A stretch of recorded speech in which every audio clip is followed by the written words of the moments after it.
Hello, ladies and gentlemen. Welcome to another DADCAW. It's 12:27, around noon, a little bit after noon, half past noon at 9 November 2020. We are more than a week through November already, which is pretty crazy. Yesterday, another pretty crazy thing, dropped a big patch for Hydra, which I'll get into more in a different video. And it was the culmination of my last year of productivity, where on the 3rd of November, I streamed the 350 or 366th mod stream in a row, where every day I had streamed for at least 2 hours on some sort of capacity or another. There were a couple of days towards the end there where my internet went out, so I just recorded some stuff and sent that up anyway, which is actually going to be a nice segue into my main topic for this particular video. But I wanted to talk a little bit about sort of the lessons, I guess, that I've learned for how the last year went. And some people, they just have a celebration video. They would just say, oh, I did this really crazy feat of endurance and discipline, and this is where I went, and this is how far I went, and isn't that great? And then they would end the video there. But I actually think that there's some things that I can impart, some sort of lessons that I learned throughout all of this. And I think that I can present you with some sort of ideas that might help you in your own creative journeys and sort of characterize some actual value from the experience of doing that every day for a year. Now, obviously, there's the human endurance aspect of it. I learned that I actually didn't need to make any excuses or find some sort of reason that I couldn't stream that day, even on days where, I was thinking, oh man, if I didn't have to, if I didn't have to stream to keep this streak going, then I actually wouldn't be streaming. I'd be doing something else, or I would be, maybe relaxing a bit more, or I would be, scheduling something else a bit more on the leisurely side, like watching a movie or something. Then, I would be doing different things. And maybe that's very, very desirable in the moment, because I would really, really like to not work right in this moment. Or I would like to work on something that I can't work on stream, like something completely unrelated to Brood War modding. And some of those situations did arise a little bit more towards the end of the streak, for sure. But one of the things that I was able to really enjoy overall was the fact that I learned that excuses don't really hold up, because even if you have a legitimate excuse, like you're not feeling that well, or that something, maybe your motivation's at an all-time low in terms of working on a specific project, just pushing the start streaming button, right, and doing that for 2 hours, and then pushing the stop streaming button after that, like as a bare minimum effort every single day, teaches you that you really don't have that many excuses. Now, again, I said this in one of my more recent DADCAWs, I think, but ultimately one of the main reasons I was able to do this for a year is that I didn't have any like health issues or anything like that actually stopped me from being able to be at home and in front of a computer, right? I even back in 2019, before this streak got started, there was one moment where I had busted my ankle pretty badly, and I was immobilized for a couple of days, or at least to the point where I couldn't, realistically speaking, spend too much time on the computer. So that was a situation where obviously I was not able to. And then if I was on a vacation or I was traveling somewhere or whatever, that obviously would have also cut it out. And I didn't have any situation that would have mandated that, right? And I was able to keep power for the whole time. And for the most part, I was able to keep internet for the whole time. And all of these circumstances around what allowed me to continue doing it for a year. Those things, were they to come up if I actually had a health crisis, if I actually had to travel for some reason, if I really did lose power, if there's absolutely no way for me to make it happen, then those are legitimate excuses. But even the internet thing is not a legitimate excuse. As long as my computer can run, as long as I can upload the video at some point, ideally in the same day, so that the daily streak is not actually broken in terms of what's public facing, we're still continuing it in my mind. And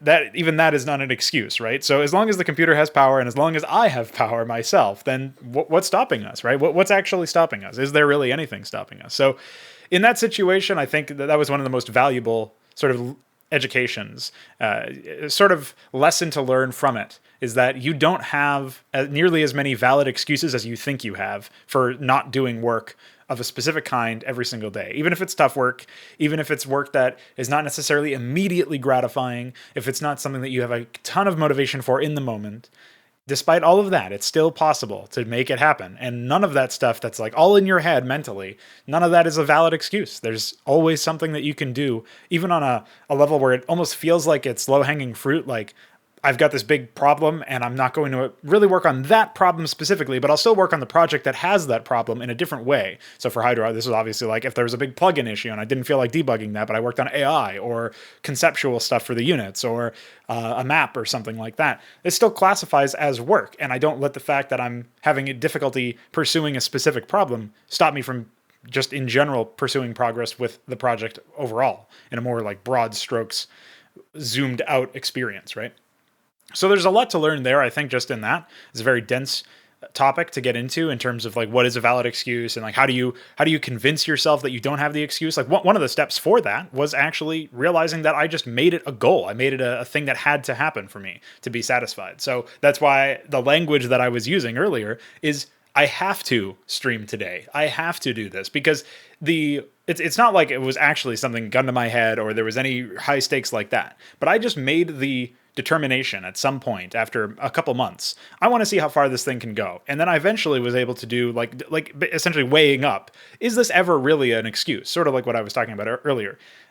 Is the streak getting broken because of this? It's just really something that I want to be able to say. Like, if I have to own up to this in the next stream, or if I have to say, I didn't stream yesterday because, and then the excuse that comes out of my mouth is some sort of like mealy-mouthed, like little baby thing, right? Then I'm not going to be able to feel good about that. I'm not going to be able to feel like it's like the idea of, oh, I couldn't sleep at night or whatever. I probably would still be able to sleep, but it would bother me that I allowed the streak to end. I allowed my productivity to be sort of impinged upon by something that ultimately it didn't have to end for that particular reason, right? Unless it had to end, why would it have to end, right? And that got me to the halfway point, or maybe around the halfway point. And then at some point I decided, fuck it, we're going for a year. We're going to see how far we can take this, if we can really take this to a year. Because, you know, a couple years back, I couldn't imagine working day in and day out on a project for a year or on Brood War content for a year.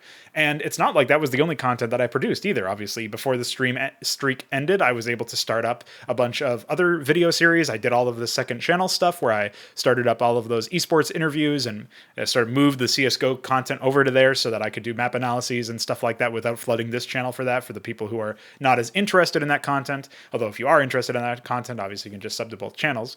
But a lot of the idea that I had going into that is this isn't going to be something where it prevents me from doing other content. It's actually going to be something where I've already done some content, you know, usually early on in the day.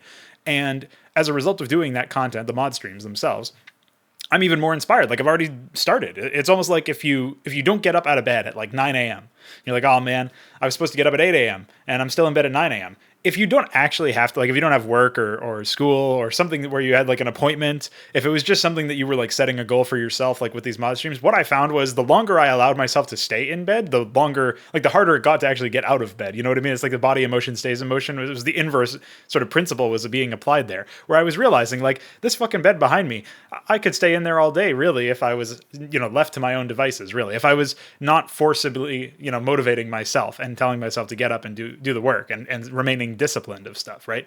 And especially with the quarantine coming in and, you know, work stopping as a result of that, my actual real life job stopping as a result of that, that stuff came in and really did change how I viewed like productivity in general, right? Because suddenly if I don't have to be at work at a certain amount of time, then there's no real schedule for when the mod stream must go live. Whereas before, in the early stages of the streak, you know, back in December and so on, going into like, I think at least half of the streak was done while I was working a part-time job.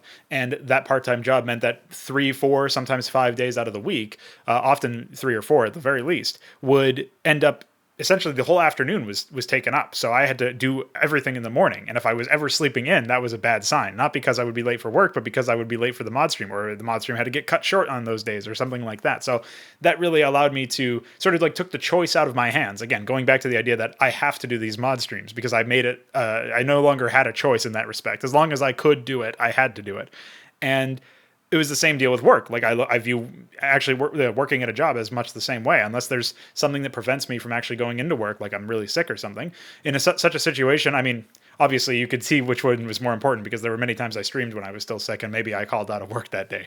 But ultimately, if I was, doing something where it was physical, which is what work is, and I wasn't really fit to do that job, that would stop me from going in. But just not feeling up to my full potential or whatever, just like I wouldn't allow that to stop me from mod streaming, I wouldn't allow that to stop me from going into work. So because it's much the same way, because that's sort of like the headspace that I'm in, and that's how I conceptualize the work, and just like how I conceptualize the mod streams. As a result of that, it became very, very easy to remain disciplined in the sleep schedule department. But then once the whole quarantine hit and we're not allowed to go to work in the same way or not as often or whatever, I realized that on those days that I didn't have to, because it became less of a significant portion of my schedule going into work.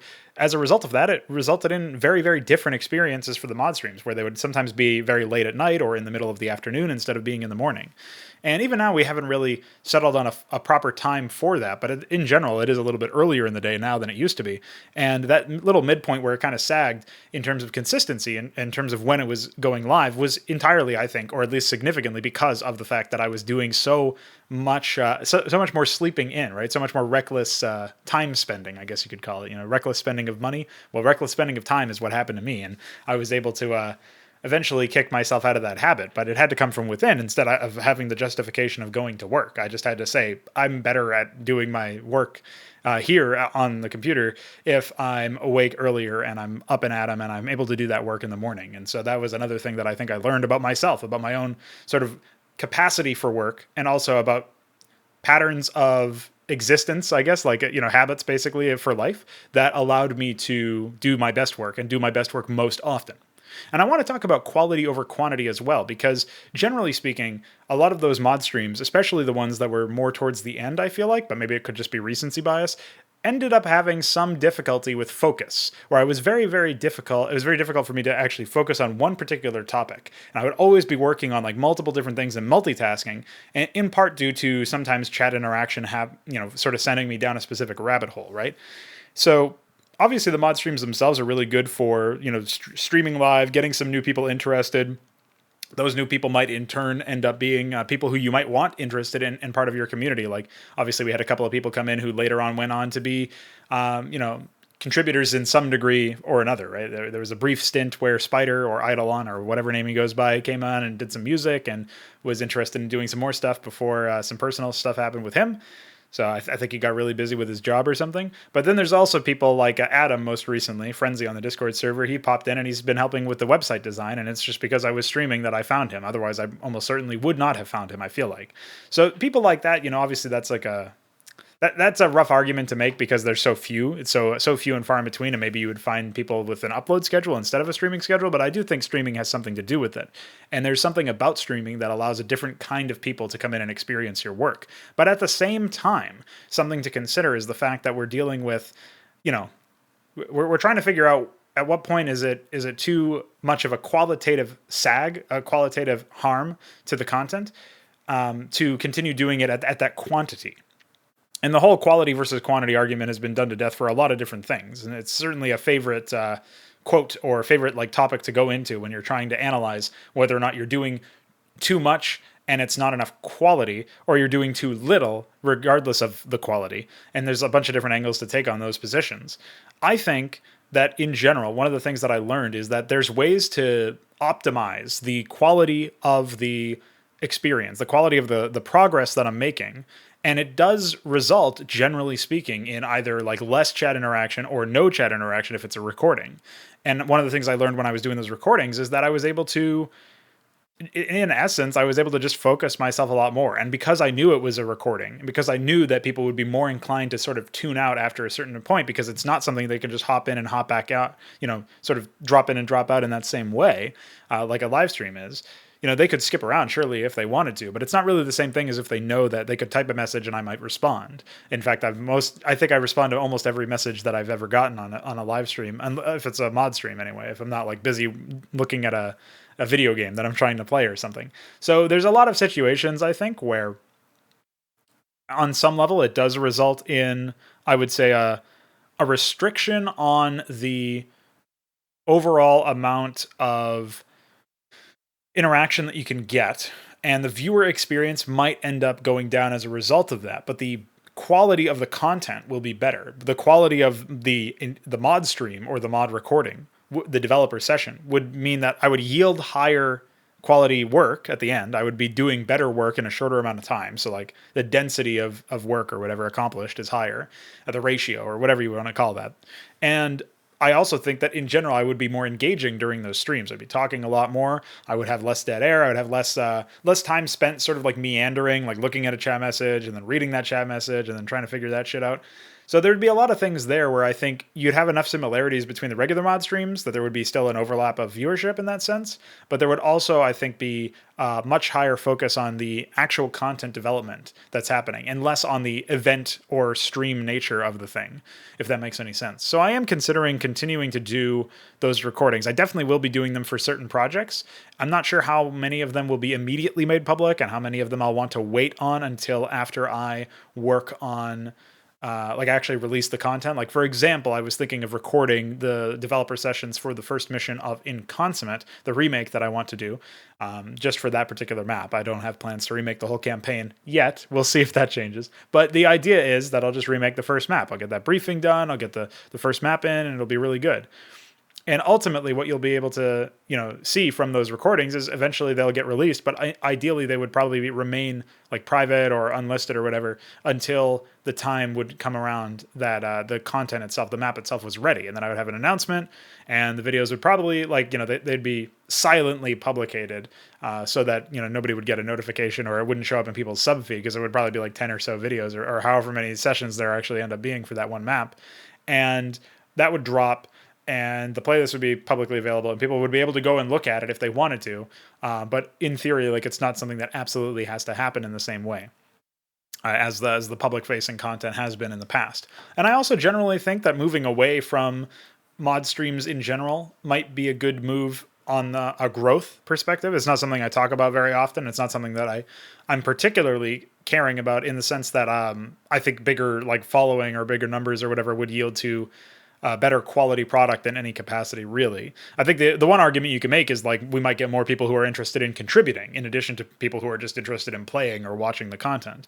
But I have been thinking a little bit about sustainability, and in a situation like that, if there's some way for me to eke out whatever my bills end up being and sort of break even in that respect financially, and there's a way that this sort of kind of the kind of content that I'm producing on both YouTube channels and maybe some certain live streams or whatever can assist with that sort of thing, then that would be I would be kind of foolish to not take that opportunity, basically, because what I've enjoyed in the last couple months of dealing with the post-quarantine world essentially is I've had an enough financial freedom that I've been able to slightly improve my quality of life, but also just enjoy a stability that I don't normally enjoy, where I don't have to work a real life job in the same frequency or with the same frequency that I have to normally. And I don't have to worry about bills, and it's not like a permanent financial strain over my head that, even though I don't often consciously think about it, it will subconsciously be there as long as it ends up, being a reality, right? So minimizing that is just going to be better for everybody involved. It's certainly going to be better for me, and it already has led to more freedom in the kind of content that I am able to produce. And I think in general, it's led to a net improvement in the content that people are able to consume. Like the quality of the content is higher, in addition to there being more variety in the content itself. So we'll see where that goes. I don't think, for example, I'll be like monetizing the channel with ads or anything like that, because I really do think that ads ruin the internet. But I do think that there would be some sort of, there's probably some way to explore a more like production oriented thing where people are actually able to exchange money or give money in exchange for actual products, I guess, for lack of a better term. Because I always view donations and stuff like that as essentially like payment for services rendered, because all of the content is free. But if you decide that, you have a content creator in your mind that's worth supporting, in my mind, when I'm doing that, I'm paying them back for the content that they have given me, basically. So I don't know how common of an interpretation that is. I suspect that's not very, very common. But that would be the same thing like when I was thinking about some partnerships in the past with other people, and it was supposed to be like streams that would end up being monetized in some fashion. The idea was that we would phrase these things as you don't have like editorial control just because you donated. You don't get preferential treatment. You don't get to the point where like, you know, we're gonna like give you like Twitch mod or allow you to like yell at people or be an asshole or whatever. Like if you're taking down the quality of the content with your involvement, it doesn't really matter what your money is. Like we can just refund you at that point. But the idea is that it's payment for services rendered. It's money in exchange for the fact that we've provided you with content that you find worthy enough to pay for, right? So in that situation, I mean, you kind of have to have people who would be interested in donating in the first place who also buy into that mantra or that thought process. But that's always been my thought process when it comes to like donations and all that stuff. I view it as sort of like gambling in a way where not donating to streamers is gambling. That's not what I'm saying. What I mean is like in gambling, if you consider gambling itself to be a game and you're paying to play the game, then it's a little bit different than if you just think I'm going to win big on this. Like if you have no illusions, it's a little bit more harmless, I guess. So I think that's just in general a healthier way to conceptualize donating or spending money on, content creators. Obviously, if that ends up being a reality, I think the higher likelihood is obviously on the CSGO side of things. But, we'll see where things go. That's an evolving conversation and certainly something that I have a lot of trepidation towards even broaching the subject because I don't want it's not that I fear the sellout label or anything. It's more that I don't really want to mix the idea of getting money from something and it being a hobby that I'm committed to from a passionate and quality driven experience or whatever. So like, for example, if somebody decided to pay me to make maps in StarCraft, that would be a very big can of worms to potentially open, because at what point does it become something that I'm doing for money instead of something that I'm doing for passion? And this is I guess a question that every person who's like a creative that ends up getting propositioned in that way has to ask themselves, like, to what degree are they willing to prostitute their talents? And I'm not really sure what my answer to that question really is, or if that's even the right question to ask, because that might be poisoning the well in some way. So we'll see how it goes. We'll see what happens. Thanks for putting up with my 22-minute meanderings. And ultimately, we don't have any real announcements in this video, but check out my other content that's going live shortly for an announcement regarding Hydra. And I'll see you in the next little bit of content that you decide to consume. Thanks for being with me on this year-long journey. It was certainly something full of lessons, and I hope to parlay them into some real growth in the very near future, but also the far future, because that's just how I think.